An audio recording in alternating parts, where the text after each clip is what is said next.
Great. Hello again, everyone. My name is Lauren Christensen. I'm a registered dietitian here at Bryan Life Point. Come in again today to share just some more recommendations or tips, or hopefully just some friendly reminders for all of you in terms of cleaning and disinfecting our kitchens. Our kitchen is really known as the heart of our homes. And so we want to just make sure that people are continuing to follow, best practices, and really not just thinking that things are good to go if it's, clean to the naked eye or whatnot, but really taking it a step further, especially as we maybe start to resume some of our previous activities. Maybe we find ourselves going out a little bit more as things continue to reopen. And, again, want to point out that while there isn't a lot of information in terms of coronavirus transferring from surfaces to people, this is still something that we should really adhere to at all times, whether just regularly or in the midst of a pandemic. So again, just a couple of best practices here that we want you to kind of zero in on. So in terms of hard surfaces within our kitchen, this is probably one of the things that, is kind of a no-brainer for folks.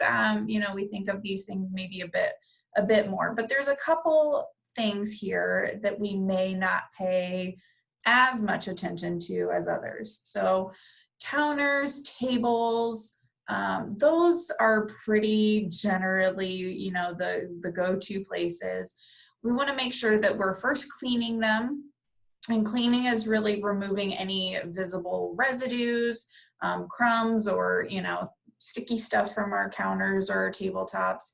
I have a toddler at home that is great at getting things really sticky. So, really wiping that down with warm, soapy water within our initial step. I want us to kind of take it a step further and think about some of those places that we'll wipe down here and there, but we may not pay as much attention to. So things like our hard chairs, the backs of the hard chairs, or even the seat itself, doorknobs, cupboard handles, light switches, all of these things are still really high touch surfaces. And again, we need to be paying as much attention to them as we do any of our countertops or tabletops.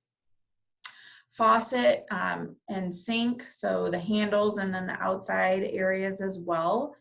And then kitchen tools and utensils, but bear in mind, since these things come into contact with food, obviously the cleaning and disinfectant will need to be something that is appropriate for those items. So in most cases, in terms of disinfecting, then that is going to be a product, hopefully an EPA registered product, disinfectant for our household that we're going to use, whether that is something like an alcohol wipe or a bleach solution, making sure that it's appropriate for the surfaces that you are using it on.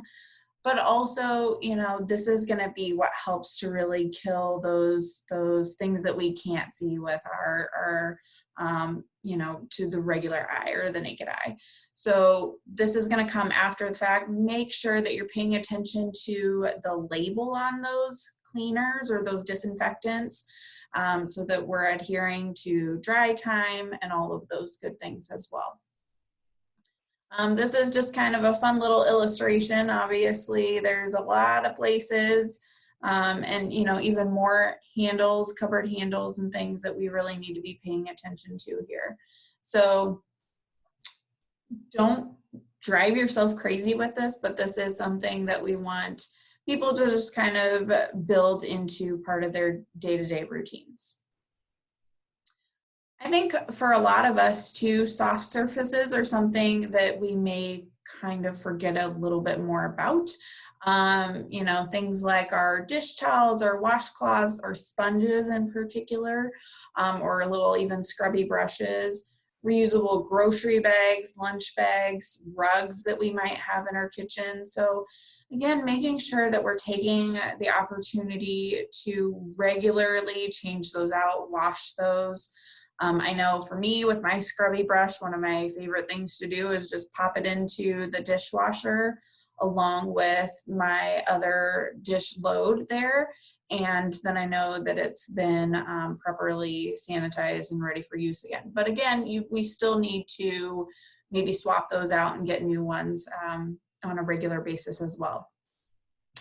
Dish towels, washcloths, those things, even after just a couple of uses, can really be a germ fest. So we want to make sure that we are really watching those things and changing those out pretty regularly. Reusable grocery bags, we're not necessarily using those at this point because grocery stores aren't allowing that. But for those of you that did in the past, I would ask how often you were washing those things. Maybe something to carry forward when you do resume that practice. And same thing with lunch bags. So, you know, you bring your lunch into maybe work if you're still heading into the office. And those are things that we can make sure that we're washing and, you know, really taking that extra step on each day. Rugs, again, making sure that if we're tracking things in, if we're wearing shoes other places, try to take those shoes off at the front of your house before you kind of walk throughout the remainder of the house. But rugs are another great place to really hone in on as well. And then in that initial slide, I did show some larger appliances that we need to be mindful of, especially handles, the buttons that we might be pushing, really making sure that we're wiping those things off. The same is true for those smaller appliances. So sheepishly, the other day, I was thinking about my coffee pot, and when was the last time that I had really done a good clean and disinfectant on the buttons that I push within that or on that. If you use a blender or a toaster, gadgets are really the new things in kitchens. So Instapots, crock pots, you know, any of those items, we really need to make sure that we're including within this process. And then lastly, same is true for tablets and phones. You know, we oftentimes use those for recipes, and we'll be scrolling through it with our finger. You know, there's a lot of opportunity there for those things to really get pretty germy as well. So we need to pay attention to that.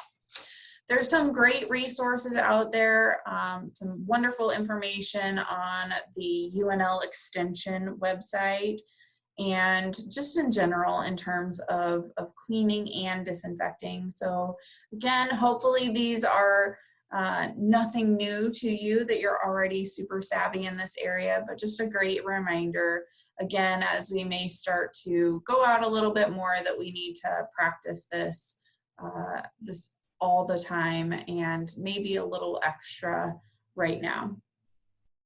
If you have further questions on this, as always, I do invite you to reach out to me at lauren.christensen@bryanhealth.org. And until next time, I hope you all are staying very healthy and well, and we can't wait to have you back at LifePoint. So take care. See you soon.